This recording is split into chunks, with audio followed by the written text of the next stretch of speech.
Hello there. In every single aspect, we always try to win your respect by doing even things you don't expect. So whatever you suspect, you're free to join in and inspect, because based on now, in retrospect, we're going to show you we are better than every other prospect. Welcome to the Super Eagles Watch podcast, brought to you by Hot Sports, live from the HS studios somewhere in Ikeja, Lagos. I'm delighted to be hosting this one and in the company of greatness. My name is Chuma, Nnoli for the records. It's the season of Nigeria Super Eagles, and we'll be building up to those massive fixtures that will come through on Friday and on Tuesday.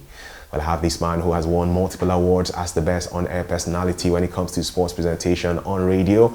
Wale Adigun as my guest. How far, Wale? Good to see you, man. Yeah, bro. Long time, man. Yeah, it's always a pleasure doing this thing with you, man. Oh, yeah. You know. We seem to have found a way to Yes, do this together. And you were talking about elect and whatever. What about in 2025 we are champions elect? Who knows? But we have to qualify first. Yeah, we have to qualify for that, of course. So we can earn the respect. Yeah, we need to. Yeah, in every aspect. You said this. I see what you did there, really. So yeah, we have the synergy, and we're going to be exuding energy on this one, of course. So, Wale, first of all, before we get into any talk, how do you feel getting into the international season, where it's not club football now, but it's national teams we're speaking about? Yeah, it's always exciting.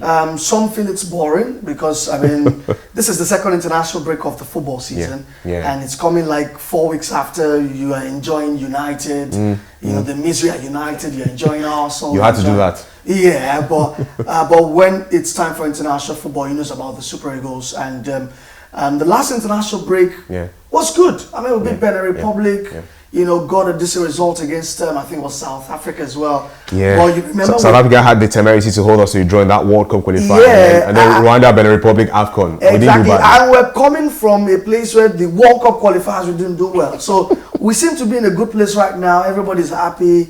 The romance between Nigeria and the Super Eagles seems to be back again. So there's every reason to be excited about the international football break.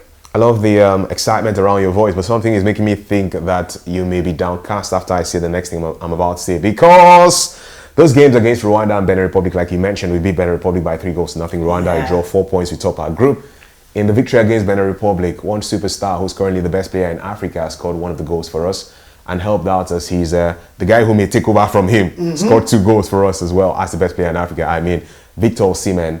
But we don't get to see men for this round of matches. Worrisome stuff for you?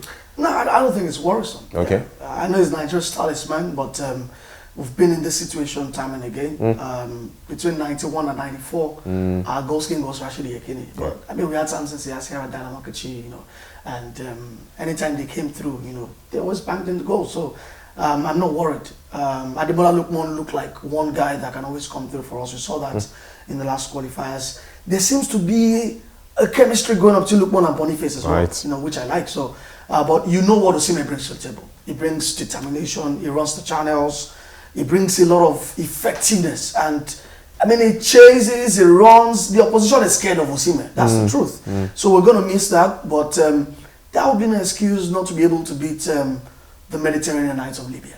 Well, sounds very easy coming from you. As I look at this World Cup, and I feel like I want to carry it. Well, we can wait until 2026 before we talk about this World Cup. Hopefully, we'll qualify for that one.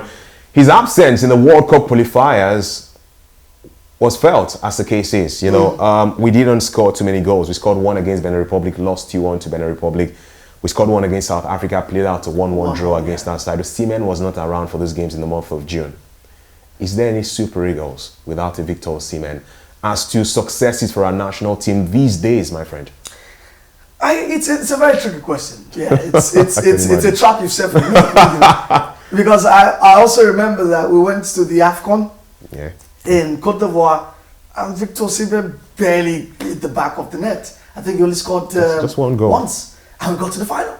Agree. But you could not take away his contribution, you know, on the pitch, even off the pitch. You could not take it away. So I'll say that the Super Eagles are missing a bit when Osimhen doesn't play. And I don't think that should be a problem, because we're the Super Eagles. It's a deep pool of talent we have in that position, and we should be able to exist without Osimhen. His goals for the national team, incredible stuff. The numbers are an average of a goal in at least 2 matches every other time he plays for the Super Eagles. We missed him this year multiple times. I remember when Finidi George was coach of the side. We know the back and forth and all of that. He was not around for those 2 friendly matches against Ghana And of course, we also played Mali and lost to Mali. Beat Ghana by 2-1, lost to Mali. So we missed him a few times this year. You mentioned that AFCON, 7 games in the AFCON, just about a goal scored, but his impact can never be denied. He sort of takes away the pressure from other players. The opposition are focused. This is the best player in Africa. Let's focus on him, and then others score. Which is why Lookman was able to shine even more in the last window. Good. I'm concerned we may not have that privilege, because Boniface is scoring for Leverkusen, fantastic guy, but when it comes to the Super Eagles, he's not clicked yet for our national team. Not yet. You make a fine point. Because in as much as Victor Boniface has excelled for Bayer Leverkusen, we haven't seen that with the Super Eagles. And maybe it's a system problem. I think he's a system player. And he's struggled to really replicate that because maybe that system has not been put in place with the Super Eagles. But like I said, there were good signs against Benin Republic, and Rwanda. You could see the interchange between him and Ademola Lookman. He was dropping deep. Sometimes he was, playing up front. And I think over time, it will get better. But what I really want to see is Boniface and Osimhen up front.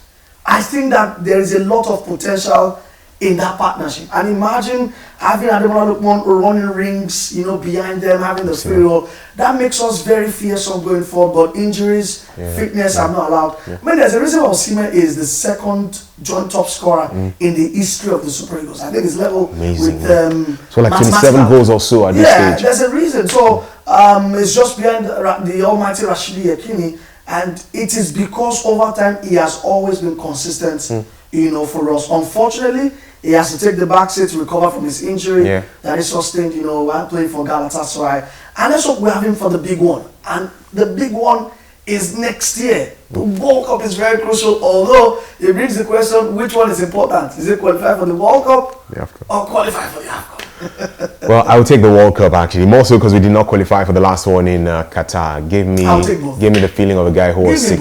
I was sick with cough on Qatar, that we did not go to Qatar. So let's go to the streets before I return to you, Wale, and we look ahead to what we can do as to replacement in the absence of Osimhen for those 2 matches against Libya. Now we can go to the streets and find out from Nigerians how much of an impact is going to be on our performance against Libya on Friday and Tuesday, having to play without the current Africa Footballer of the Year. We'll be back shortly.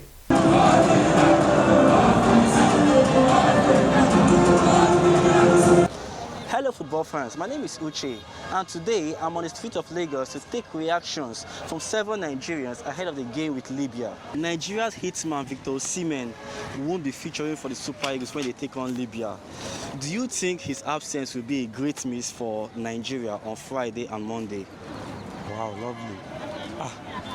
Without Osimhen in Nigerian national team, there is a very big problem because when it comes to Nigerian football, I think Osimhen is the best striker for now that Nigerian has.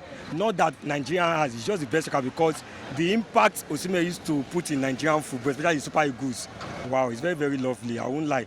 But Boniface is there. I believe in Boniface also, then I believe in Inacho, I believe in Awoni also, then we have Moses Simon, then the rest too, they are all good. Lookman. Then I believe in the rest people also, but when it comes to Osimhen, Osimhen is 100%. I just like Osimhen because Osimhen is very, very hardworking.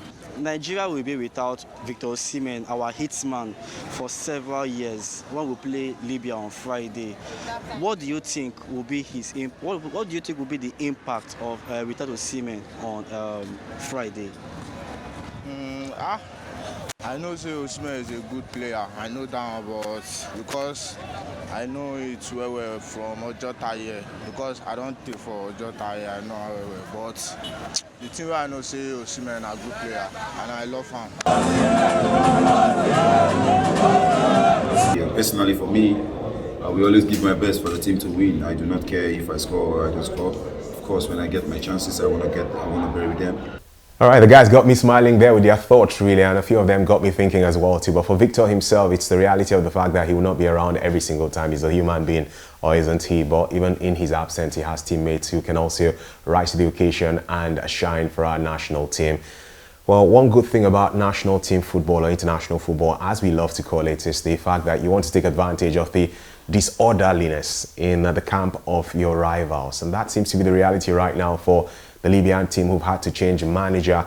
And I've had a few players still thinking of whether they should play for the national team or not. And well, Wale, as I remind the amazing guys who are joining us right now, you know, to know that you need to subscribe to our channel. Thank you so much. We appreciate you, all right? It is, of course, Hot Sports, bringing to you all this exciting stuff. And every single time we talk to the people who matter the most, we speak to the players themselves, the officials, exclusive interviews, we have podcasts like this, and so much more. Our desire is to continuously, you know, promote Nigerian football to the highest pedestal, and with your support, we can make that happen. So we have entertainment for you, premium entertainment, as somebody's going to say. Check out, don't just watch this and run away, please. Just click on that subscribe button. I appreciate you guys, and I hope to see you again the next time we come around for another podcast. But Wale Adigun is still here with me, Chuma, the name, of course. And Wale, Libya, you know what you're praying and saying, may there be issues in the camp of my enemies. They have their own facial issues right now, don't they? Oh, yeah, they do. I mean, they have issues with injuries. A couple of the defenders who play in Tunisia are out injured. Wow. There's talk about some players not wanting to play for the team. Tough. There's also a new coach in town as well, Nasser Al-Adiri. They used to have Mitchell Srediovic as their coach. They let him go. Even before the AFCON qualifiers started, they had a strong record. They were unbeaten about 10, 11 games. You know, suddenly the AFCON qualifiers came in and, you know, went awry for them. You know, so I was speaking to a former Super Eagles media officer yesterday, Tony Peter, and he said, see, you know what? Anytime there is a problem in the camp of the opposition, it's two things. It's either it galvanizes them, or it just ensures that the team that wants to play them is lackadaisical in the attitude. And I'm hoping that the Super Eagles don't listen to all of these things coming from the camp of. I heard the Libyans were celebrating while Victor Osimhen was not playing.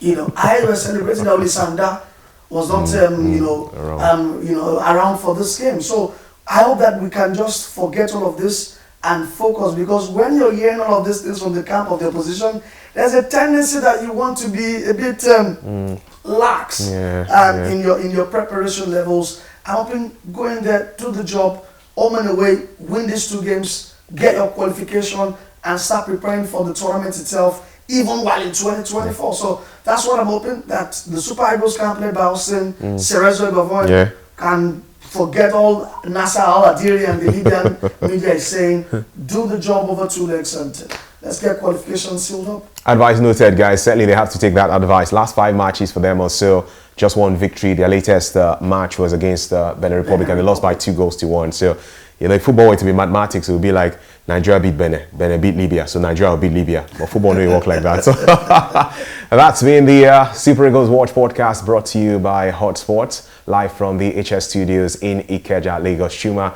and my G, Wale Adigun on this one. We'll see you guys in the coming days. Yes, boss.